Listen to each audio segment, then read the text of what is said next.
കർത്താവിൻ്റെ നാമം മഹത്വപ്പെടുമാറാകട്ടെ. യോഹന്നാൻ എഴുതിയ സുവിശേഷം 13 മുതൽ 17 വരെയുള്ള അധ്യായങ്ങളെ അടിസ്ഥാനമാക്കി നമ്മുടെ കർത്താവിൻ്റെ മാളിക മുറി പ്രഭാഷണം നമുക്ക് പഠിക്കുവാൻ തക്കവണ്ണം സ്വർഗത്തിലെ ദൈവം അനുവദിച്ചുകൊണ്ടിരിക്കുന്നതിനായിട്ട് ദൈവത്തിന് സ്തോത്രം ചെയ്യുന്നു. നമ്മുടെ ക്രിസ്തീയ ജീവിതത്തിൽ നാം പിടിച്ചുകൊള്ളേണ്ടതായ നിരവധി ആത്മീകമായിരിക്കുന്ന സത്യങ്ങൾ കഴിഞ്ഞ നാളുകളിൽ നമുക്ക് ധ്യാനിക്കുവാൻ സ്വർഗത്തിലെ ദൈവം നമ്മെ സഹായിച്ചു. ഈ വർഷത്തിൻ്റെ ഒടുവിലത്തെ ബൈബിൾ ക്ലാസ്സിലേക്ക് നമുക്ക് വരുവാൻ ആ നിലയിൽ ദൈവം കൃപ ചെയ്തു. കഴിഞ്ഞ നീണ്ട ഒരു വർഷക്കാലം മിക്കവാറും ആഴ്ചകളിൽ ഞാനല്ലെങ്കിലും മറ്റ് സഹോദരന്മാരാലും ബൈബിൾ ക്ലാസ്സുകൾ തുടർന്നു പോകുവാൻ സ്വർഗത്തിലെ ദൈവം നമ്മോട് കരുണ കാണിച്ചു. എല്ലാ മഹത്വവും നമുക്ക് കർത്താവിന് അർപ്പിക്കാം. ഈ മാളിക മുറി പ്രഭാഷണത്തിൽ നാം കഴിഞ്ഞ ദിവസങ്ങളിലെല്ലാം കണ്ടുകൊണ്ടിരുന്ന ആ സത്യങ്ങൾ നമ്മുടെ ഹൃദയത്തിൽ ഉണ്ട് എന്ന് ഞാൻ കരുതട്ടെ. കർത്താവ് ചെയ്തതിലും അധികം കാര്യങ്ങൾ നമ്മെ കൊണ്ട് ചെയ്യിപ്പിക്കുവാൻ ആഗ്രഹിക്കുന്ന ഒരു ദൈവമുണ്ട്. കർത്താവ് പറഞ്ഞ കാര്യങ്ങൾ അതിലധികമായി നമുക്ക് ചെയ്യുവാൻ കഴിയണമെങ്കിൽ ഒന്ന്, നമ്മൾ പ്രാർത്ഥിക്കുന്നവരായി ഇരിക്കണം. രണ്ട്, നാം അവനെ സ്നേഹിച്ച് അവന്റെ വചനങ്ങൾ പ്രമാണിക്കുന്നവർ ആയിരിക്കണം. മൂന്ന്, നാം കണ്ടു പരിശുദ്ധാത്മ നിറവിലുള്ള ഒരു ജീവിതം നമുക്ക് ഉണ്ടായിരിക്കണം. കഴിഞ്ഞ ആഴ്ചയിൽ നാം അത് കണ്ടു. ആ കൽപ്പന ഏറ്റെടുത്തതായ കർത്താവിൻ്റെ അപ്പോസ്തലന്മാരുടെ ജീവിതത്തിൽ അവരുടെ നീണ്ടു നിന്നതായിരിക്കുന്ന ശുശ്രൂഷകളിൽ, അവരുടെ പ്രാർത്ഥനാ ജീവിതത്തിൽ, അവരുടെ തെരഞ്ഞെടുപ്പുകളിൽ, അവരുടെ കഷ്ടതയുടെ നാളുകളിൽ അല്ലെങ്കിൽ മരണത്തിലും ആത്മാവിൻ്റെ നിറവിൽ അവർ ജീവിച്ചിരുന്നു എന്നുള്ളത് നാം കണ്ടതായിരിക്കുന്ന ഒരു വലിയ സത്യമാണ്. ആ പരിശുദ്ധാത്മാവിന്റെ മന്ദിരമാണ് നാമും ഓരോരുത്തരും. അതുകൊണ്ട് നമ്മുടെ ജീവിതത്തിന്റെ അടിസ്ഥാനമാക്കി നാം കാണേണ്ടത് നമ്മിൽ വസിക്കുന്ന പരിശുദ്ധാത്മാവ് എന്തു പറയുന്നു എന്നതിൻ്റെ അടിസ്ഥാനത്തിൽ ആയിരിക്കണം. അതുകൊണ്ട് ആ നിലയിലുള്ള ആത്മനിറവുള്ള ഒരു ജീവിതം നമ്മെ ഈ കർത്താവിന് വേണ്ടി ജീവിക്കുവാൻ നമ്മെ സഹായിക്കും എന്നുള്ള കർത്താവിൻ്റെ വാക്കുകളാണ് നമുക്ക് ധ്യാനിക്കുവാനായിട്ട് കഴിഞ്ഞത്. ഇന്ന് യോഹന്നാൻ എഴുതിയ സുവിശേഷം 14-ാം അധ്യായം അതിൻ്റെ 18-19 വാക്യങ്ങളിൽ നിന്ന് ചില കാര്യങ്ങൾ നമുക്ക് ഒരുമിച്ച് ധ്യാനിക്കുവാൻ കർത്താവ് നമ്മെ സഹായിക്കട്ടെ. ഞാൻ നിങ്ങളെ അനാഥരായി വിടുകയില്ല. ഞാൻ നിങ്ങളുടെ അടുക്കൽ വരും. കുറെ നേരം കഴിഞ്ഞാൽ ലോകം എന്നെ കാണുകയില്ല, നിങ്ങളോ എന്നെ കാണും. ഞാൻ ജീവിക്കുന്നത് കൊണ്ട് നിങ്ങളും ജീവിക്കും. ഞാൻ നിങ്ങളെ അനാഥരായി വിടുകയില്ല. ഞാൻ ജീവിക്കുന്നത് കൊണ്ട് നിങ്ങളും ജീവിക്കും. നമ്മുടെ കർത്താവ് തന്റെ ശിഷ്യന്മാരോട് ഈ കാര്യം പറയുമ്പോൾ നമുക്കറിയാം, കർത്താവ് സർവജ്ഞാനിയാണ്. തന്റെ ശിഷ്യന്മാരെല്ലാവരും തന്നെ വിട്ടു പോകുമെന്നും പിന്നത്തേതിൽ വീണ്ടും അവരെ യഥാസ്ഥാനപ്പെടുത്തുമെന്നും പിന്നത്തേതിൽ അവർ യെരൂശലേമിൽ നിന്ന് ചിതറിക്കപ്പെട്ട് ലോകത്തിന്റെ നാനാഭാഗങ്ങളിലേക്ക് അവർ പോകുമെന്നുള്ള കാര്യം നമ്മുടെ കർത്താവിന് അറിയാം.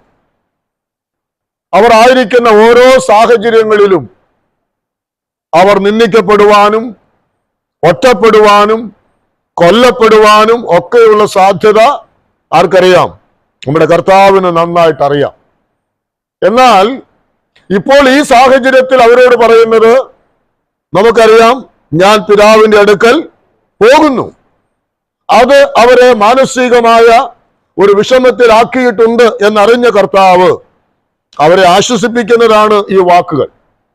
എന്നാൽ അന്ന് പറഞ്ഞതായ ആ വാക്കുകൾ പിന്നത്തേതിൽ അപ്പോസ്തലന്മാരുടെ ജീവിതത്തിലും തലമുറയായി മാറി വന്ന എല്ലാ വിശുദ്ധന്മാർക്കും ഈ തലമുറയിൽ ജീവിക്കുന്ന നമുക്കും അതെത്രയോ അനുഗ്രഹിക്കപ്പെട്ടതായിരിക്കുന്ന വാക്കുകളാണ് എന്നുള്ളത് നാം ധ്യാനിക്കേണ്ട ഒരു പ്രധാനപ്പെട്ട കാര്യമാണ്. അവിടെ നാം വായിച്ചതുപോലെ, ഞാൻ നിങ്ങളെ അനാഥരായി വിടുകയില്ല. നാം അതിന്റെ ഇംഗ്ലീഷിൽ വായിച്ചാൽ, കേവലം ഒരു അനാഥരെ പോലെ ഞാൻ നിങ്ങളെ ആക്കുകയില്ല എന്ന കർത്താവ് പറഞ്ഞത്. ഞാൻ നിങ്ങളെ അനാഥരെ പോലെയൊന്നും കാണില്ല, ഞാൻ അങ്ങനെ നിങ്ങളെ ആക്കില്ല, ഞാൻ എന്നേക്കും നിങ്ങളോട് കൂടെ ഇരിക്കും, ഞാൻ നിങ്ങളെ ഒരു നാളും കൈവിടുകയില്ല. നാം ഇവിടെ ചിന്തിക്കേണ്ട ഒന്ന് രണ്ട് കാര്യങ്ങൾ ഒന്ന് ഓർപ്പിക്കാമെന്ന് കരുതുകയാണ്. എന്താണ് ഈ അനാഥത്വം എന്ന് പറഞ്ഞാൽ? എന്താണ് ഓർഫൻസ് അല്ലെ? ഓർഫൻ എന്ന് നമ്മൾ പറയും. എന്താണ് ഈ അനാഥൻ അല്ലെങ്കിൽ അനാഥത്വം എന്ന് പറഞ്ഞാൽ എന്താണ്? രണ്ട് ചിന്തകൾ ഞാൻ അതിനു വേണ്ടി പറയണം എന്ന് ഞാൻ ആഗ്രഹിക്കുന്നു.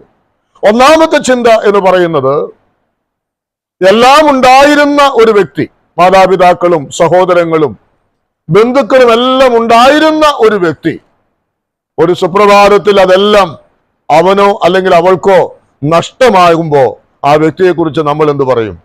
ആ വ്യക്തി ഒരു അനാഥനായിട്ട് മാറി എന്ന് പറയും. ഈ അടുത്ത കാലത്ത് നമുക്ക് ധാരാളം ഉദാഹരണങ്ങൾ, പ്രത്യേകിച്ച് ആ വയനാട്ടിൽ നടന്ന ആ ദുരന്ത ഭൂമിയിൽ അങ്ങനെയുള്ള അനേകരെ നമുക്ക് കാണുവാനായിട്ട് കഴിഞ്ഞു. എല്ലാവരും നഷ്ടപ്പെട്ടതായിരിക്കുന്ന ആളുകളെ നമ്മൾ അവിടെ കാണുകയുണ്ടായി. ഒരു സഹോദരിയെ നമ്മൾ വളരെ നമ്മൾ കൂടുതലായിട്ട് മനസ്സിലാക്കിയ ഒരു സഹോദരി, അവളുടെ എല്ലാവരും നഷ്ടപ്പെട്ടു. അത് മനസ്സിലാക്കിയ ഒരു ചെറുപ്പക്കാരൻ അവളെ വിവാഹം കഴിക്കുവാൻ തയ്യാറായി. എന്നാൽ ഏറെ ദിവസം കഴിയും മുമ്പേ അവനും ഒരു ആക്സിഡന്റിൽ മരിച്ചു. അപ്പോൾ ആ അനാഥത്വം എന്ന് പറയുന്നത്, എല്ലാം ഉണ്ടായിരുന്ന ഒരു വ്യക്തി ഒരു സുപ്രഭാതത്തിൽ ഒന്നുമില്ലാത്തതായ ഒരു അനുഭവത്തിലേക്ക് മാറ്റപ്പെടുക, അത് വളരെ വേദനാജനകമായിരിക്കുന്ന ഒരു അനുഭവമാണ്. ആ അനാഥത്വം വളരെ നിരാശയിലേക്കും ആകുലതകളിലേക്കും അത് ദൈവവുമായിട്ടുള്ള ആ ബന്ധത്തിന്റെ നഷ്ടത്തിലേക്കും വരുത്തുവാൻ അത് കാരണമായിട്ട് തീരും. ഈ അടുത്ത ദിവസം അതുമായി ബന്ധപ്പെട്ട ഒരു സന്ദേശം കേൾക്കുവാനായിട്ട് ഇടയായി തീർന്നു. ആ ദൈവദാസന്റെ ജീവിതത്തിൽ വളരെ അറിയപ്പെടുന്ന ഒരു ദൈവദാസൻ, താൻ ശാരീരികമായിട്ട് എല്ലാ നിലയിലും ഒരു ശുശ്രൂഷകൾക്കും പോകുവാൻ കഴിയാതെ താൻ ഭവനത്തിൽ ഏകനായിരിക്കേണ്ടുന്ന ചില നാളുകൾ ഉണ്ടായി. അത് തന്നെ നിരാശപ്പെടുത്തി, അത് തന്നെ ഭാരപ്പെടുത്തി. ഒരു സഹോദരൻ തന്നെ വിളിച്ചിട്ട് തന്നോട് പറഞ്ഞു, സഹോദര, ഞാൻ പ്രാർത്ഥിക്കുന്നുണ്ട്. അപ്പോൾ താൻ തിരിച്ച് ആ വ്യക്തിയോട് പറഞ്ഞത്, പ്രാർത്ഥിച്ചിട്ട് എന്താ കാര്യം?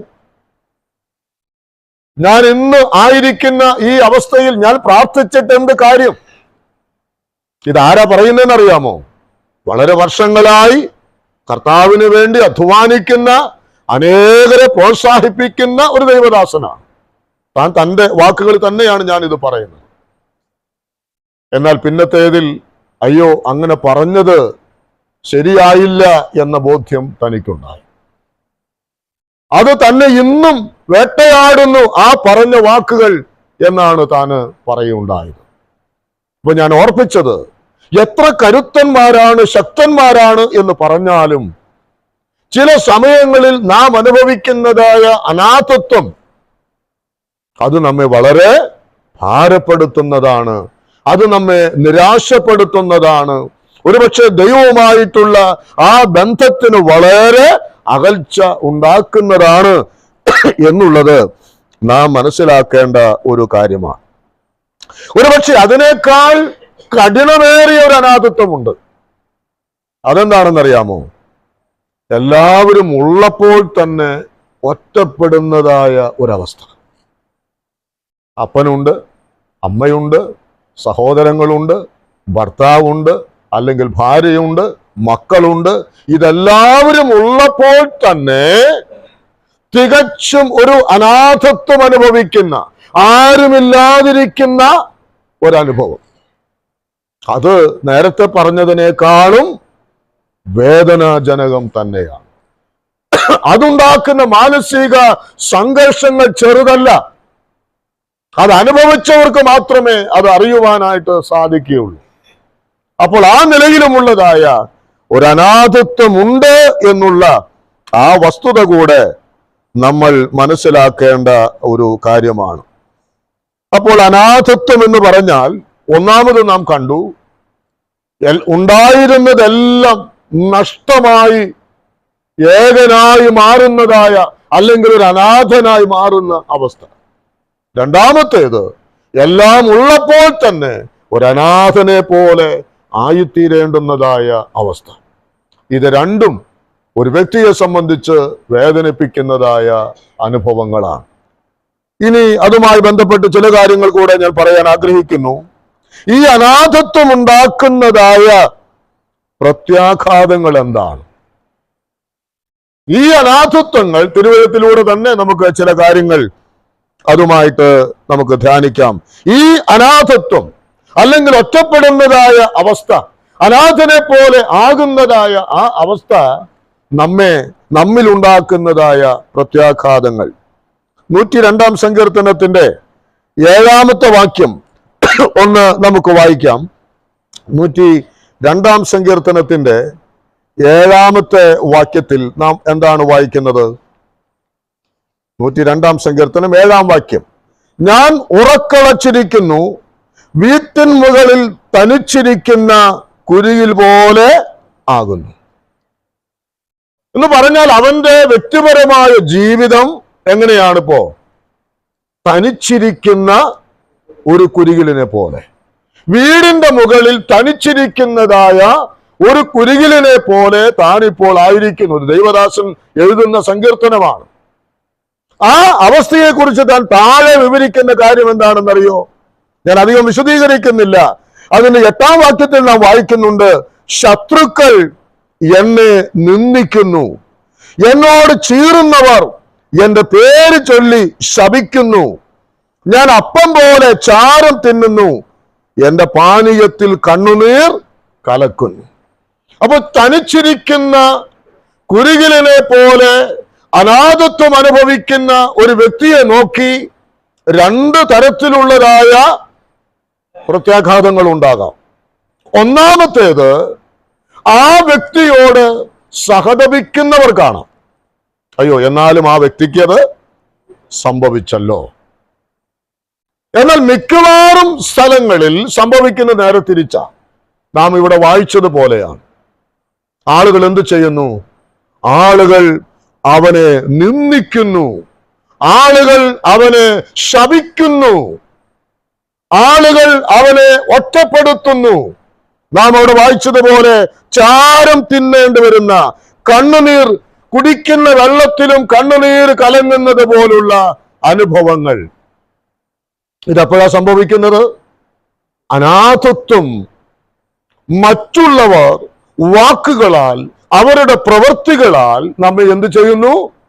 നമ്മെ വേദനിപ്പിക്കുകയാണ്. നിന്ദിക്കുന്നതായ, പരിഹസിക്കുന്നതായ അനുഭവത്തിലേക്കാണ് അനാഥത്വം നമ്മെ കൊണ്ടുചെന്ന് നിർത്തുന്നത്.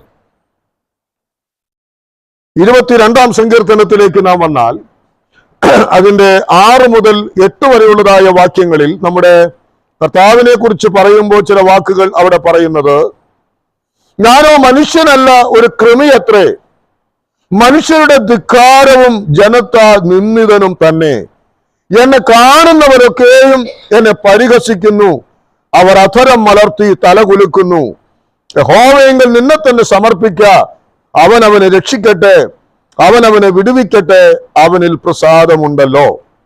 അപ്പോൾ അവിടെയും ഒരു ദൈവഭക്തൻ അനുഭവിക്കുന്നതായ ആ ഏകാന്തതയിൽ, ആ അനാഥത്വത്തിൽ അവിടെയും കേൾക്കുന്ന വാക്കുകൾ എന്താണ്? നിന്ദിക്കുകയാണ്. അവിടെ നാം വായിച്ചതുപോലെ കാണുന്നവരൊക്കെ പരിഹസിക്കുന്നു, അധരം മലർത്തി തല കുലുക്കുന്നു, നിന്നെ തന്നെ സമർപ്പിക്ക്, അവൻ അവനെ രക്ഷിക്കട്ടെ എന്ന് പറയുന്നതായ ഒരു അവസ്ഥാവിശേഷമാണ് അതിനാൽ ഉണ്ടാകുന്നത്. അപ്പോൾ പൊതുവിൽ സ്വതവേ തന്നെ താൻ അനാഥത്വമുള്ളവനാണ്, അത് കൂടാതെ തന്നെ ആ വേദനയ്ക്ക് പുറമേ വേറെ എന്തും കൂടെ ഉണ്ടാകുന്നു. മറ്റുള്ളവരുടേതായ നിന്ദാവാക്കുകൾ, പഴിയുടെ വാക്കുകൾ, ഒറ്റപ്പെടുത്തലിന്റെ വാക്കുകൾ. അത് നിന്റെ തന്നെ കുറവാണ്. യോബിനെ കുറിച്ച് അങ്ങനെയല്ല പറഞ്ഞത്, ഇത് നീ ചെയ്തത് കൊണ്ടാണ്. ദൈവത്തെ വിശ്വസിക്കുന്ന ദൈവഭക്തന്മാർക്കൊന്നും ഇങ്ങനൊരു അവസ്ഥ ഉണ്ടാകയില്ല എന്ന് പറഞ്ഞാണ് മറ്റുള്ളവർ അവനെ നിന്ദിക്കുവാൻ തക്കവണ്ണം ഇടയായത് എന്നുള്ളത് നാം മനസ്സിലാക്കണം. അപ്പോൾ അനാഥത്വം, ഞാനിത് പറഞ്ഞു വരുന്നത്, ഞാൻ നിങ്ങളെ അനാഥരായി വിടുകയില്ല എന്ന് കർത്താവ് പറയുമ്പോൾ അതെന്തുമാത്രം നമുക്ക് ധൈര്യവും പ്രത്യാശയും ആശ്വാസവും നൽകുന്ന ഒരു കാര്യമാണ് എന്ന് നാം അറിയാൻ വേണ്ടിയിട്ടാണ്. വെറുതെ നാം അനാഥര്, നമ്മുടെ ധാരണ നമ്മളാരും അനാഥരല്ല, നമ്മളൊക്കെ ആരെങ്കിലുമൊക്കെ ഉള്ളവരാണ്, അങ്ങനെയൊക്കെ ഉള്ളവരാണ്. എന്നാൽ ഈ അനാഥത്വം എന്ന് പറഞ്ഞാൽ കേവലം ആരെങ്കിലുമൊക്കെ നഷ്ടപ്പെടുന്ന ഒരവസ്ഥ മാത്രമല്ല, അതിൻ്റെ ചില മാനസികമായിരിക്കുന്ന അവസ്ഥകൾ കൂടെ ഉണ്ട് എന്നുള്ളത് നാം മനസ്സിലാക്കേണ്ട കാര്യമാണ്. നമുക്ക് വിലാപങ്ങളുടെ പുസ്തകം ഒന്നെടുക്കാം. അതിൻ്റെ 5-ാം അധ്യായം 3-ാമത്തെ വാക്യത്തിലേക്ക് വരുമ്പോൾ നാം അവിടെ വായിക്കുന്നത്, ഞങ്ങൾ അനാഥന്മാരും അപ്പനില്ലാത്തവരും ആയിരിക്കുന്നു. അവിടെ ഇരമ്യാവാണ് പറയുന്നത്, വിലപിക്കുകയാണ് താൻ. ഞങ്ങളുടെ അവസ്ഥ എന്താണ്? ഞങ്ങൾ അനാഥന്മാരായിരിക്കുന്നു, അപ്പനില്ലാത്തവരായിരിക്കുന്നു. അതിന്റെ പ്രത്യാഘാതങ്ങൾ എന്താണ്? അതും താൻ അവിടെ വിവരിക്കുന്നുണ്ട്. 1-ാമത്തെ വാക്യം മുതൽ നമ്മൾ വായിച്ചാൽ, യഹോവേ, ഞങ്ങൾക്ക് എന്ത് ഭവിക്കുന്നു എന്ന് ഓർക്കണമേ, ഞങ്ങൾക്ക് നേരിട്ടിരിക്കുന്ന നിന്ദ ഓർക്കണം. ഞങ്ങൾ എന്താണ്? ഞങ്ങൾ നിന്ദകൾ നേരിട്ടുകൊണ്ടിരിക്കുന്നു. പിന്നെ 2-ാമത്തെ വാക്യത്തിൽ, ഞങ്ങളുടെ അവകാശം അന്യന്മാർക്ക് പോയിക്കൊണ്ടിരിക്കുന്നു. മനസ്സിലായോ? ഈ അനാഥത്വം എന്ന് പറയുന്നത്, ഞാൻ എൻ്റെ ജീവിതത്തിൽ അനുഭവിക്കേണ്ടുന്നത് മറ്റുള്ളവർ അനുഭവിക്കേണ്ടി വരുന്ന അവസ്ഥയാണ്. ഞങ്ങളുടെ അവകാശം മറ്റുള്ളവർ അനുഭവിക്കുന്നു. അതിന്റെ താഴെയുള്ള വാക്യത്തിൽ 4-ാമത്തെ വാക്യം, ഞങ്ങളുടെ വെള്ളം, ഞങ്ങളുടെ വിറക് എന്ന് പറഞ്ഞാൽ ഞങ്ങൾക്കുള്ളത് തന്നെ ഞങ്ങൾ വില കൊടുത്ത് വാങ്ങിക്കേണ്ടതായ അവസ്ഥയിലേക്ക് ഞങ്ങൾ എത്തിച്ചേർന്നിരിക്കുന്നു. പിന്നീട് 5-ാമത്തെ വാക്യത്തിൽ വരുമ്പോൾ, ഞങ്ങൾ തളർന്നിരിക്കുന്നു, ഞങ്ങൾക്ക് വിശ്രാമമില്ല. 6-ാം വാക്യത്തിൽ, ഞങ്ങൾ കീഴടങ്ങിയിരിക്കുന്നു. അങ്ങനെ ഇരിക്കേണ്ടവരല്ല ഇവർ. പക്ഷേ ഇവരിൽ വന്നതായ അനാഥത്വം ഇവരെന്താക്കി മാറ്റിയിരിക്കുന്നു? എല്ലാം കൊണ്ടും ഇവരെ തളർത്തിയിരിക്കുകയാണ്. എല്ലാം കൊണ്ടും തകർത്ത് തരിപ്പണമാക്കിയിരിക്കുന്നതായ ഒരവസ്ഥയിലേക്ക് അവർ മാറ്റപ്പെട്ടു എന്നുള്ളതാണ്. നാം 22-ാം സങ്കീർത്തനത്തിൽ വായിച്ചല്ലോ, അവിടെയും നിന്ദയും പരിഹാസവും. എന്നാൽ അതിന്റെ താഴെയുള്ള വാക്യങ്ങളിൽ എന്താ വായിക്കുന്നത്? അതുകൊണ്ട് അവസാനിച്ചിട്ടില്ല. പിന്നെന്താ താഴേക്ക് വായിക്കുമ്പോൾ കാണുന്നത്? അനേകം ബാശാൻ കൂറ്റന്മാർ എന്നെ വളഞ്ഞു. നാം അത് എടുത്ത് വായിക്കുന്നില്ല. അവിടെ നാം വായിക്കുന്നുണ്ട്, തികച്ചും ശാരീരികമായിട്ടുകൂടെ ഉപദ്രവിക്കപ്പെടുന്നതായ അനുഭവത്തിലേക്ക് അനാഥത്വം മാറുകയാണ്. നിങ്ങളിതൊക്കെ മനസ്സിലാക്കണം. അനാഥത്വം എന്ന് പറഞ്ഞാൽ അത് ഒരു വ്യക്തിയുടെ സാഹചര്യങ്ങളെയും അവന്റെ മാനസികാവസ്ഥയെയും അവന്റെ ശരീരത്തെയും പൊതുവിൽ ബാധിക്കുന്ന ഒരു അവസ്ഥാവിശേഷമാണ് ഈ അനാഥത്വം എന്ന് പറയുന്നത്.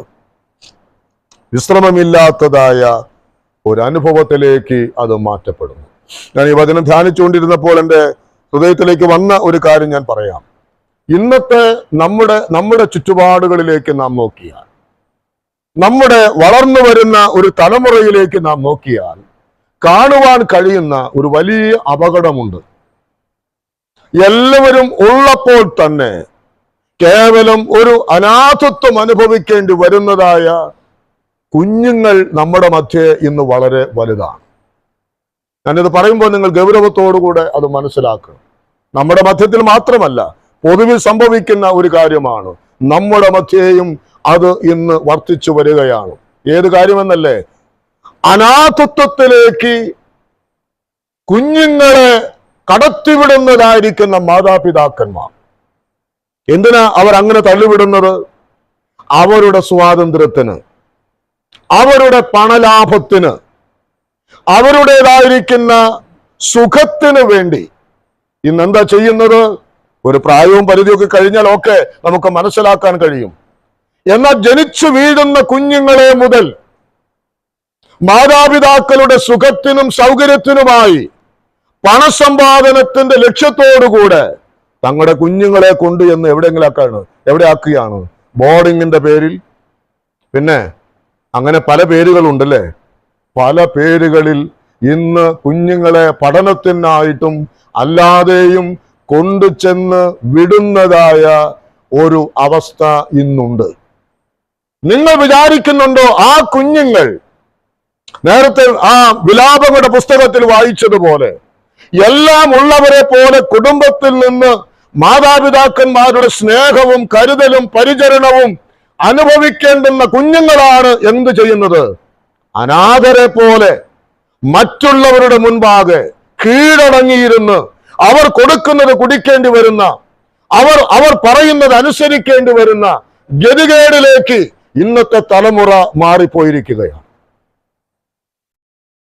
ഇത് വല്ലാത്തൊരു വിപത്താണ്. നമ്മൾ വിചാരിക്കുന്നുണ്ടോ ഈ കുഞ്ഞുങ്ങൾ വളർന്നു വരുമ്പോ അവർ ഈ മാതാപിതാക്കന്മാരെ അനുസരിക്കുമെന്ന്, അവർക്ക് വിധേയപ്പെടുമെന്ന് നിങ്ങൾ ചിന്തിക്കുന്നുണ്ടോ? ഒരിക്കലുമില്ല. കാരണം എന്താണെന്നറിയോ? ഈ തരത്തിലുള്ളതായിരിക്കുന്ന സ്ഥാപനങ്ങളിൽ അവർ അനുഭവിക്കുന്ന മാനസിക വ്യഥയുണ്ടല്ലോ. തങ്ങളുടെ മാതാപിതാക്കന്മാരുടെ സാന്നിധ്യം അനുഭവിക്കാൻ കഴിയാത്തൊരു വ്യഥ. നമ്മളിത് ചിന്തിക്കണം. എവിടെയെങ്കിലുമൊക്കെ കൊണ്ടുപോയിട്ട് മാതാപിതാക്കന്മാരുടെ സുഖമല്ല നമ്മുടെ ലക്ഷ്യമെന്നുള്ളത് നാം മനസ്സിലാക്കണം. അത് നമ്മുടെ തലമുറയോട് ചെയ്യുന്ന ഒരു വലിയ ദ്രോഹമാണ്. അവരെ നമ്മൾ അനാഥത്വത്തിലേക്ക് തള്ളിവിടുകയാണ്. അങ്ങനെ ഒരിക്കലും ഉണ്ടാകരുത് എന്ന പ്രാർത്ഥനയാണ് എൻ്റെ ജീവിതത്തിൽ ഉള്ളത്. പ്രിയപ്പെട്ടവരെ, പണ്ടൊക്കെ ഈ അനാഥശാലകൾ എന്ന് പറയുന്ന നമ്മുടെ മൂക്കന്നൂരും ഒരു അനാഥശാല ഉണ്ടായിരുന്നു. അതിന്റെ ആരംഭത്തിൽ ഈ മാതാപിതാക്കളൊക്കെ ഇല്ലാത്ത ആൾക്കാരൊക്കെ തന്നെയായിരുന്നു, കുഞ്ഞുങ്ങളായിരുന്നു. എന്നാൽ പിന്നത്തേതിലോ മാതാപിതാക്കൾ ഉള്ളതായ, നമുക്കറിയാം ഇന്നത്തെ ഒരു സ്ഥാപനങ്ങളും എന്തല്ല, അനാഥശാലകളൊന്നുമല്ല. അതെല്ലാം തന്നെ കുറെ കുഞ്ഞുങ്ങളെ ഇങ്ങനെ കൊണ്ടു ചെന്നിട്ട് അവരുടെ മേൽ മറ്റുള്ളവർ സ്വാധീനം ചെലുത്തുന്ന, മറ്റുള്ളവർ നിയന്ത്രിക്കുന്നതായ ഒരു വ്യർത്ഥമായ അനുഭവത്തിലേക്ക് ആ കുഞ്ഞുങ്ങൾ മാറ്റപ്പെടുന്നു. ഒരുപക്ഷെ ഇത് അമേരിക്കൻ സംസ്കാരമായിരിക്കാം. അമേരിക്കയിൽ എങ്ങനെയൊക്കെയാണെന്നാണ് ഒരു പ്രായം കഴിഞ്ഞ പിന്നൊക്കെ അവരോരോ പാടായി. പക്ഷെ വേദപുസ്തകത്തിന്റെ സംസ്കാരം അതല്ല. വേദപുസ്തകത്തിലെ സംസ്കാരം അതല്ല. നാം 128 സങ്കീർത്തനത്തിലല്ലേ എന്താ വായിക്കുന്നത്? നിന്റെ മക്കൾ മേശയ്ക്ക് ചുറ്റും ഒലിവ് തൈകൾ പോലെ. ആ മക്കൾ നമ്മുടെ വീട്ടിൽ വളരേണ്ട കുഞ്ഞുങ്ങൾ, നമ്മുടെ വീട്ടിലെ നമ്മുടെ സ്നേഹം, നമ്മുടെ പരിചരണം അനുഭവിക്കേണ്ടുന്ന കുഞ്ഞുങ്ങൾ കേവലം അനാഥരെ പോലെ തള്ളിവിടപ്പെടുന്നതായ ഒരു അവസ്ഥയുണ്ട്. ഈ പഠനത്തോടുള്ള ബന്ധത്തിൽ എൻ്റെ ധ്യാനത്തിൽ എൻ്റെ ഹൃദയത്തിലേക്ക് വന്ന ആ കാര്യം ഞാൻ പങ്കുവച്ചു എന്ന് മാത്രമേ ഉള്ളൂ. അത് നിങ്ങളുടെ ഹൃദയത്തിലും ഒരു ചിന്തയായി മാറട്ടെ. ഈ നിലയിൽ അനാഥത്വം അനുഭവിക്കുന്ന കുഞ്ഞുങ്ങൾ ഭാവിയിൽ ദൈവമില്ലാത്ത തലമുറയായി മാറും എന്നുള്ളതിന് ഒരു തർക്കവുമില്ല. കാരണം ആ നിലയിലുള്ള അധഃപതനമാണ് അങ്ങനെയുള്ള ഇടങ്ങളിൽ സംഭവിച്ചു കൊണ്ടിരിക്കുന്നത് എന്ന് നാം മനസ്സിലാക്കണം. ഇനി നാം ഒന്ന് ചിന്തിക്കുക, നമ്മുടെ കർത്താവ് ഈ അനുഭവത്തിലൂടെ കടന്നു പോയ ഒരു വ്യക്തിത്വമാണ്. ഞാൻ നിങ്ങളെ അനാഥരായി വിടുകയില്ല എന്ന് കർത്താവ് പറയുമ്പോൾ ഈ അനാഥത്വം ആരനുഭവിച്ചിട്ടുണ്ട്? നമ്മുടെ കർത്താവ് അനുഭവിച്ചിട്ടുണ്ട്. നാം ആ വാക്യം ഏതാണെന്ന് എനിക്ക് മനസ്സിലായിട്ടില്ല. അവന് ആരും ഇല്ലെന്ന് വരും. ഒരുപക്ഷെ നിങ്ങൾക്ക് ഓർമ്മയിൽ ഉണ്ടാകാം. അവൻ ആരും ഇല്ലെന്ന് വരും എന്നൊരു വാക്യമുണ്ട്. അത് കർത്താവിനെ കുറിച്ച് പറയുന്ന ഒരു വാക്കാണ്. അവൻ ആരുമില്ലെന്ന് വരും എന്ന് പറഞ്ഞാൽ ഇപ്പൊ നിങ്ങൾ നോക്കാൻ പോണ്ട. അവൻ ആരുമില്ലേ? കർത്താവിന് ആരുമില്ലേ? അവനെല്ലാമാണ്. പക്ഷെ അവന് ആരും ഇല്ല എന്ന് വരും. അങ്ങനെ വന്നോ നമ്മുടെ കർത്താവ്? അവൻ ആരുമില്ലെന്ന് വന്നോ? വന്നു. അവൻ ആരുമില്ലെന്ന് വന്നു എന്നുള്ളത് നാം മനസ്സിലാക്കണം. നാം ഇതിന്റെ തന്നെ 16-ാം അധ്യായത്തിന്റെ യോഹന്നാൻ 16:32 വാക്യത്തിൽ അവിടെ വായിക്കുന്നത്, നിങ്ങൾ ഓരോരുത്തൻ താന്റെ സ്വന്തത്തിലേക്ക് ചിതറിപ്പോകുകയും എന്നെ ഏകനായി വിടുകയും ചെയ്യുന്ന നാഴിക വരുന്നു. എന്നെ നിങ്ങൾ എല്ലാവരും ഉപേക്ഷിക്കും, ഞാൻ ഏകനായി മാറും. എന്നാൽ അവിടെ താഴെ വീണ്ടും വായിക്കുന്നുണ്ട്, പിതാവ് എന്നോട് കൂടെയുള്ളത് കൊണ്ട് ഞാൻ ഏകനല്ലതാനും എന്ന് വായിക്കും. എന്നാൽ പിന്നത്തേതിൽ ഈ കർത്താവ് ഏകനായോ? ഏകനായി എന്ന് തന്നെയാണ് നമുക്ക് മനസ്സിലാക്കുവാൻ കഴിയുന്നത്. ശിഷ്യന്മാരോട് താൻ പറയുമ്പോൾ പറയുന്നു, നിങ്ങൾ എന്നെ വിട്ട് ഓടും, അപ്പോൾ ഞാൻ ഏകനാകും. പക്ഷേ ഞാൻ ഏകനല്ല, കാരണം എൻ്റെ പിതാവ് എൻ്റെ കൂടെ ഉണ്ട്. എന്നാൽ മത്തായിയുടെ സുവിശേഷം 27:46 വാക്യത്തിൽ എന്താ വായിക്കുന്നത്? മത്തായിയുടെ സുവിശേഷം 27-ാം അധ്യായത്തിന്റെ 46 വാക്യത്തിൽ നമ്മൾ എന്താ വായിക്കുന്നത്? 27:46 ഏകദേശം 9 മണി നേരത്തെ യേശു ഏലി ഏലി ലമ്മ ശബക്താനി എന്ന് ഉറക്കെ നിലവിളിച്ചു, എന്റെ ദൈവമേ, എന്റെ ദൈവമേ, നീ എന്നെ കൈവിട്ടത് എന്ത് എന്ന് അർത്ഥം. അപ്പോൾ കർത്താവ് ഏകനായോ? അവനേകനായി. പിതാവ് പോലും തന്നെ കൈവിട്ടതായ ആ സാഹചര്യത്തെയാണ് നമുക്കവിടെ കാണുവാൻ കഴിയുന്നത്. നമ്മുടെ കർത്താവ് ഏകനായിട്ട് മാറി. യെശയ്യാവിന്റെ പ്രവചനം 53-ാം അധ്യായം അതിന്റെ 10-ാമത്തെ വാക്യത്തിൽ എന്താ വായിക്കുന്നത്? അവനെ തകർത്ത് കളയുവാൻ യഹോവയ്ക്ക് അവനെ ഏകനായി വിട്ടു പിതാവായിരിക്കുന്ന ദൈവം. അവനെ ഏകനായി പിതാവായ ദൈവം വിട്ടു. യെശയ്യാ പ്രവചനം 63-ാം അധ്യായത്തിന്റെ 3-ാമത്തെ വാക്യത്തിൽ നാം വായിക്കുന്നുണ്ട്, ഞാൻ ഏകനായി മുന്തിരിച്ചക്ക് ചവിട്ടി. അതിന്റെ 5-ാമത്തെ വാക്യത്തിലേക്ക് വരുമ്പോൾ, സഹായിപ്പാൻ ആരുമില്ല, ആരെങ്കിലും സഹായിക്കുവാൻ ഉണ്ടോ എന്ന് ഞാൻ ചുറ്റും നോക്കി, പക്ഷേ ആരെയും കണ്ടില്ല എന്ന് നമ്മൾ വായിക്കുന്നു. നമ്മുടെ കർത്താവ് അവിടെ അനാഥനായോ? അവൻ ആരുമില്ലാതായിട്ട് തീർന്നുവോ? അവൻ ആരുമില്ലാത്തവനായിട്ട് തീർന്നു. അവൻ ഏകനായി അവിടെ മാറി എന്ന് നമ്മൾ വായിക്കുന്നുണ്ട്. ആ ക്രൂശിൽ അവൻ കിടക്കുമ്പോ ദൈവദാസന്മാരൊക്കെ പറയുന്നത് നാം കേൾക്കുമ്പോൾ മനസ്സിലാക്കാൻ കഴിയുന്നത്, തന്റെ ആ മുഖത്ത് കാർക്കിച്ച് തുപ്പലായിരിക്കുന്ന തുപ്പല് അവന്റെ മുഖത്തുണ്ട്. തലമേൽ ആഞ്ഞടിച്ചതായ ആ മുൾക്കിരീടത്തിന്റെ മുള്ളിനാൽ ഒഴുകിയതായിരിക്കുന്ന ചോര ആ തുപ്പലിലൂടെ, കാർപ്പിച്ച് തുപ്പിയതിലൂടെ തന്റെ മുഖത്തുകൂടെ ഒഴുകുകയാണ്. എന്നാൽ അതൊന്ന് തന്റെ കൈകൊണ്ട് ഒന്ന് തുടച്ചു കളയാൻ പോലും ആരുമില്ല. അവന് പോലും കഴിഞ്ഞില്ല, ആർക്കും കഴിഞ്ഞില്ല. അനാഥത്വത്തിന്റെ അങ്ങേയറ്റത്തെ തീവ്രമായിരിക്കുന്ന വ്യഥ അനുഭവിച്ചവനാണ് ആര്? നമ്മുടെ കർത്താവ്. അതുകൊണ്ട് നാം മനസ്സിലാക്കണം, നമ്മുടെയൊക്കെ പ്രതികൂലമായിരിക്കുന്ന സാഹചര്യങ്ങൾ കടന്നു വരുമ്പോ ഇതെല്ലാം എൻ്റെ കർത്താവ് അനുഭവിച്ചതാണ്. അവൻ ഏകനായി മാറിയവനാണ്. അവൻ അനാഥത്വത്തിലേക്ക് തള്ളപ്പെടപ്പെട്ടവനാണ്. എല്ലാവരാലും കൈവിടപ്പെട്ടു. അവൻ നോക്കി ആരെങ്കിലും ഉണ്ടോ? തന്റെ പിതാവുണ്ട്, തന്നെ ശുശ്രൂഷിക്കുവാൻ വന്ന ദൂതഗണങ്ങളെ കുറിച്ച് നാം വായിക്കുന്നുണ്ട്, തന്റെ അരുമ ശിഷ്യന്മാരുണ്ട്, തന്റെ കുടുംബാംഗങ്ങളുണ്ട്. പക്ഷെ അവർക്കൊന്നും തന്നെ എന്ത് ചെയ്യാൻ പറ്റിയില്ല, അവനെ സഹായിക്കുവാൻ കഴിഞ്ഞില്ല.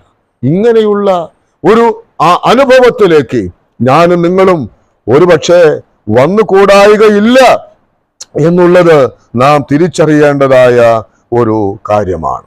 പഴയ നിയമത്തിലേക്ക് നാം നോക്കിയാലും പഴയ നിയമ പിതാക്കന്മാരോടും ദൈവം പറഞ്ഞ കാര്യം എന്തു തന്നെയാണ്?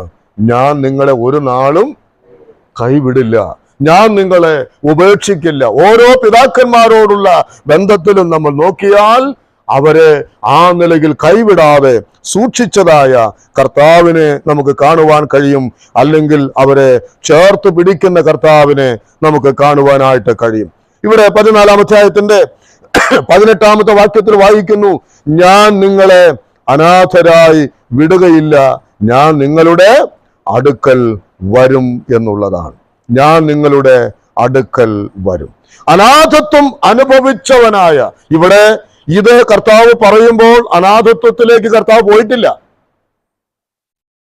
എന്നാൽ അവനറിയാം, ഞാനിത് അനുഭവിക്കാൻ പോകുകയാണ്. ഞാൻ അനുഭവിക്കുന്ന അനാഥത്വം അത് എന്റെ ശിഷ്യന്മാർ കാണാൻ പോകുകയാണ്, അവരത് കേൾക്കുവാനായിട്ട് പോകുകയാണ്. എന്നാൽ അതുകൊണ്ട് തന്നെ അവനാണ് പ്രാഗൽഭ്യത്തോടെ പറയാൻ കഴിയുന്നത് എന്ത്? ഞാൻ നിങ്ങളെ അനാഥരായി വിടുകയില്ല. തന്റെ ശിഷ്യന്മാർ, ഞാൻ ആരംഭത്തിൽ ഓർപ്പിച്ചതുപോലെ, ലോകത്തിന്റെ വിവിധ ഭാഗങ്ങളിലേക്ക് അവർ ചിതറിക്കപ്പെടുമ്പോൾ, അവർ മുഖാന്തരം തന്നെ അനേകായിരങ്ങൾ രക്ഷിക്കപ്പെട്ട് ദൈവത്തിന്റെ സഭയോട് ചേർന്ന് വരുമ്പോൾ, അനുഗ്രഹീതമായ ശുശ്രൂഷകൾ അവരാൽ നിവർത്തിക്കപ്പെടുമ്പോൾ തന്നെ അവർ പലപ്പോഴും എങ്ങനെയായി തീർന്നു? അനാഥരെ പോലെ അവരായിത്തീർന്നു.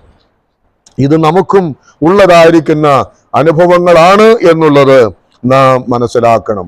എബ്രായ ലേഖനം 2-ാം അധ്യായത്തിന്റെ 18-ാമത്തെ വാക്യം അതിനോടുള്ള ബന്ധത്തിൽ ഒന്ന് വായിക്കട്ടെ. എബ്രായ ലേഖനം 2:18.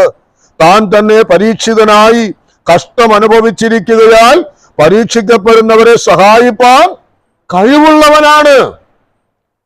നമ്മുടെ അനാഥത്വത്തിൽ ഞാൻ നിങ്ങളെ കൈവിടില്ല എന്ന് അവൻ പറഞ്ഞെങ്കിൽ അവൻ അതിന് കഴിവുള്ളവനാണ്, അവൻ അതിന് പ്രാപ്തനാണ്. പ്രാപ്തിയുള്ളവർക്ക് മാത്രമേ പ്രാപ്തിയില്ലാത്തവനെ സഹായിക്കുവാനായിട്ട് കഴിയുകയുള്ളൂ. നമ്മുടെ കർത്താവ് പ്രാപ്തനാണ്.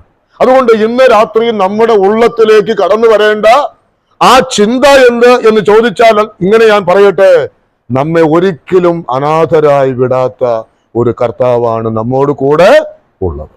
ആരെല്ലാം കൈവിട്ടാലും, കൂടപ്പിറപ്പുകൾ ആരെല്ലാം തന്നെ നമ്മെ കൈവിട്ടാലും, ഞാൻ നിന്നെ ഒരു നാളും അനാഥരായി വിടുകയില്ല എന്ന് പറഞ്ഞ ആ കർത്താവിന്റെ ആ സാന്നിധ്യം അനുഭവിക്കുവാൻ നമുക്ക് കഴിയണം.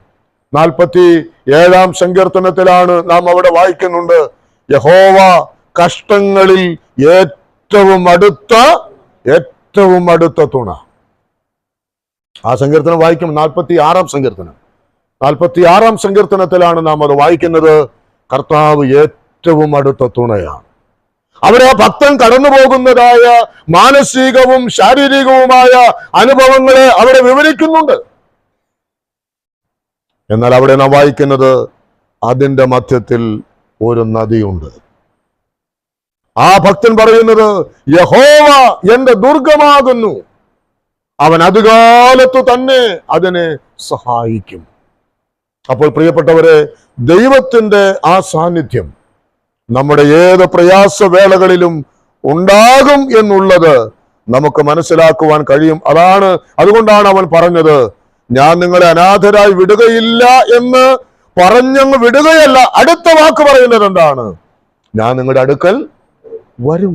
വാക്കുകൊണ്ട് മാത്രമുള്ള ഒരാശ്വാസമല്ല, അവൻ നമ്മുടെ അടുക്കൽ വരും.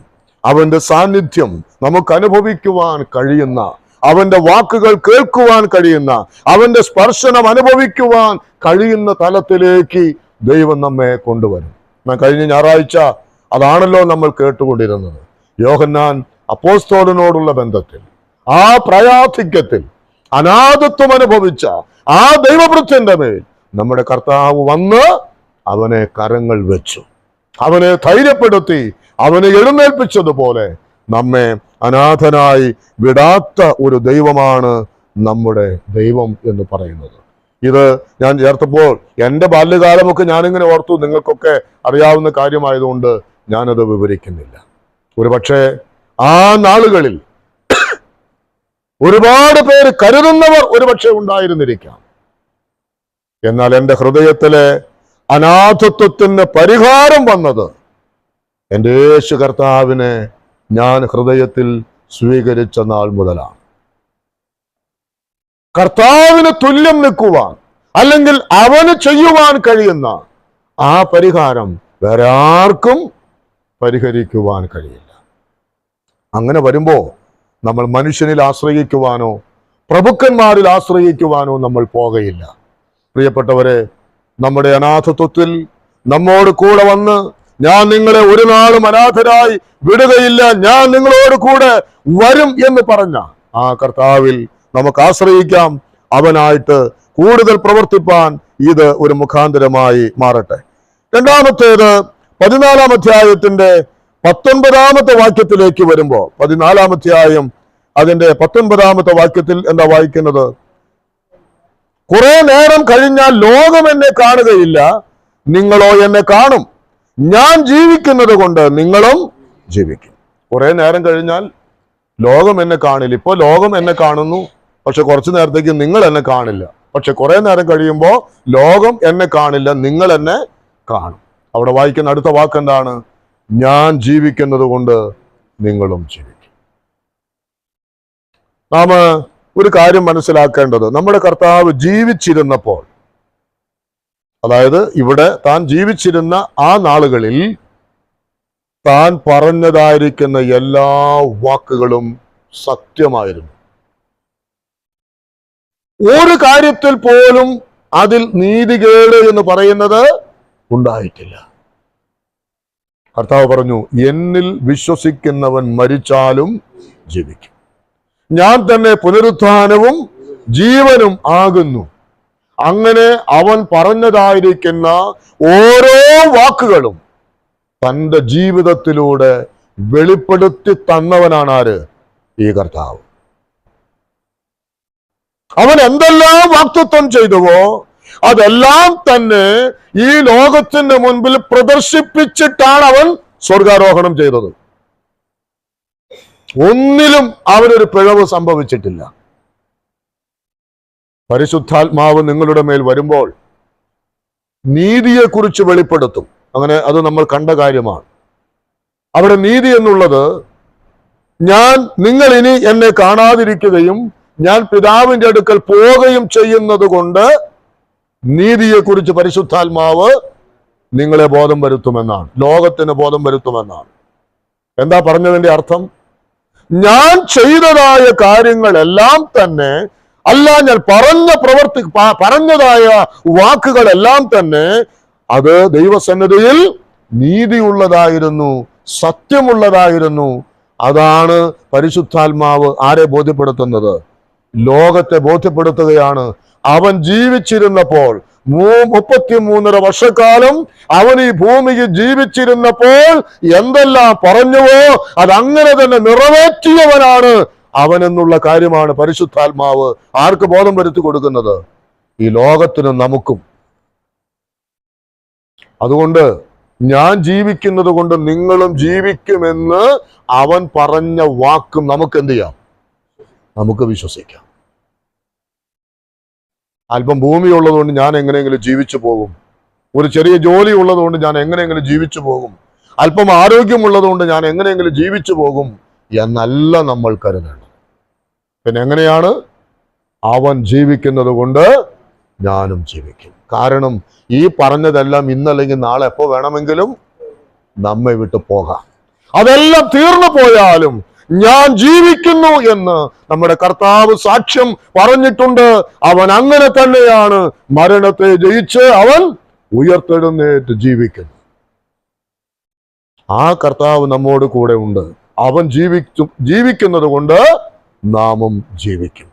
നാം ഒറ്റയ്ക്കായിരുന്നാലും, ആരും നമ്മോട് കൂടെ ഇല്ല എന്ന് വന്നാലും, ഏത് സാഹചര്യത്തിലും നമ്മുടെ ഉള്ളത്തിൽ കരുതുക, അവൻ ജീവിക്കുന്നത് കൊണ്ട് നാമും ജീവിക്കും. ഞാൻ ഇന്ന് കേട്ടതും നമുക്കൊക്കെ അറിയാവുന്നതുമായ ഒരു കാര്യമാണല്ലോ ഈ ഗ്രഹാം സ്റ്റെൻസിന്റെ തൻ്റെയും തൻ്റെ 2 കുഞ്ഞുങ്ങളുടെയും ആ മരണം എന്നുള്ളത്. 25 വർഷങ്ങൾ ഈ കഴിഞ്ഞ 23-ാം തീയതി വന്നപ്പോ 25 വർഷം അത് കഴിഞ്ഞു. ആ തൻ്റെ ഭർത്താവും തൻ്റെ കുഞ്ഞുങ്ങളും അവർ മരിച്ചതിന് ശേഷം തൻ്റെ ഭാര്യയുടെ പേരെന്താണ്? ഗ്ലാഡിസിനോട് എന്താണ് പറയാനുള്ളത് എന്ന് ചോദിച്ചപ്പോ ആ സമയത്ത് അവൾ പാടിയ ഒരു പാട്ടാണ് ഏത്? താൻ വാഴുകയാൽ ആകുലമില്ല എന്നുള്ള ആ പാട്ട്. അത് എന്ന് പറഞ്ഞാൽ ഇവിടെ കർത്താവ് പറഞ്ഞതാണ് അവളെ പറഞ്ഞത്. അവൻ ജീവിക്കുന്നത് കൊണ്ട് ഞാനും ജീവിക്കും. താൻ വാഴുകയാൽ എനിക്ക് ആകുലമില്ല. എനിക്ക് നഷ്ടപ്പെട്ടത് എൻ്റെ ഭർത്താവിനെയാണ്. എൻ്റെ 2 ആൺമക്കളെയാണ്. പക്ഷേ താൻ വാഴുകയാൽ എനിക്ക് ആകുലം ഇല്ല. നാളെ എന്ത് സംഭവിക്കുമെന്ന് എനിക്ക് ആകുലമില്ല, ആദിയില്ല, ഭീതിയില്ല. അവന്റെ കരങ്ങളിലാണ് ഞാനെന്ന് ഉള്ളതായിരിക്കുന്ന ആ ഭക്തന്റെ പാട്ടാണ് ആ ഗ്ലാഡിസ് എന്ന ദൈവഭക്തയായ ആ സ്ത്രീ പാടി ദൈവത്തെ മഹത്വപ്പെടുത്തുവാൻ തക്കവണ്ണം ഇടയായത്. പ്രിയപ്പെട്ടവരെ, ആ നിലയിൽ ദൈവത്തിന്റെ പുത്രനായിരിക്കുന്ന യേശു ക്രിസ്തു പറഞ്ഞതായ ആ വാക്കിനെ നമുക്കും വിശ്വസിക്കാം. യേശു എന്താ പറഞ്ഞത്? ഞാൻ ജീവിക്കുന്നത് കൊണ്ട് നിങ്ങളും ജീവിക്കും. ചില വാക്കുകൾ കൂടെ പറഞ്ഞ് ഞാൻ അവസാനിപ്പിക്കാം. അവിടെ അതിന്റെ 20-ാമത്തെ വാക്യത്തിൽ വായിക്കുന്നത്, ഞാൻ എൻ്റെ പിതാവിലും നിങ്ങൾ എന്നിലും ഞാൻ നിങ്ങളിലുമെന്ന് നിങ്ങൾ അന്ന് അറിയും. ഞാൻ എൻ്റെ പിതാവിലാണ്, നിങ്ങൾ എന്നിലാണ്. അപ്പോൾ നാം ആരിലാ? വാസ്തവത്തിൽ നാമും പിതാവിൽ തന്നെയാണ്. കർത്താവ് പിതാവിലായിരിക്കുന്നു, നാം കർത്താവിലായിരിക്കുന്നുവെങ്കിൽ പിതാവാം ദൈവത്തിലും പുത്രനായ യേശു ക്രിസ്തുവിലും നാം ആകുന്നു.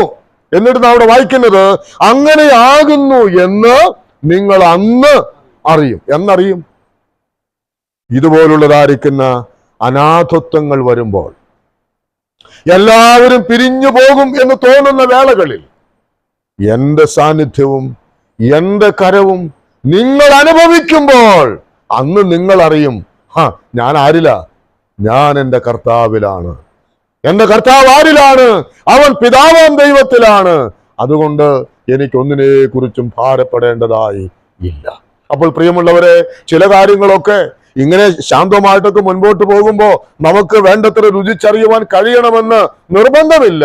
എന്നാൽ ചില പ്രതികൂല സാഹചര്യങ്ങളിൽ, കഷ്ടതകളിൽ, ഏകാന്തതകളിൽ, അനാഥത്വം നമ്മുടെ ജീവിതത്തിന്റെ മേൽ കടന്നു വരുന്ന സന്ദർഭങ്ങളിൽ അന്ന് നാം അനുഭവിക്കുന്ന ഒരു കാര്യമുണ്ട്. എന്താണത് അനുഭവിക്കുന്നത്?